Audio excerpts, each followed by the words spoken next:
Ond mae'n amser gadael y byd analog a chamu neofn i fewn i'r byd digidol.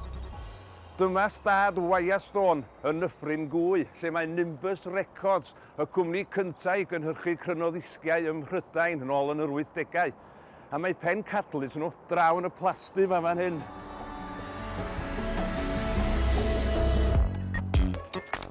Mis Awst 1984 oedd hi pan agorodd Nimbus ei ffatri yn Nhrefynwy. Ac o fewn ychydig flynyddoedd, roedden nhw wedi tyfu yn un o'r cwmnïau mwyaf o'i bath yn y byd. Ond eri bod nhw'n parhau i gynhyrchu CDs, mae ffocws y cwmni wedi newid rhywfaint ers y dyddiau cynnar. Mae prif fusnes y cwmni yn y maes graddoli, sef gwella ansawdd hen recordiadau.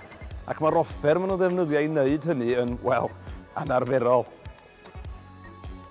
Enw'r corn anfarth hwn ydy'r Big Bertha, a thrwy hwn mae peirianwyr Nimbus yn chwarae rhai o'r hen recordia sydd ganddyn nhw yn eu llyfrgell enfawr.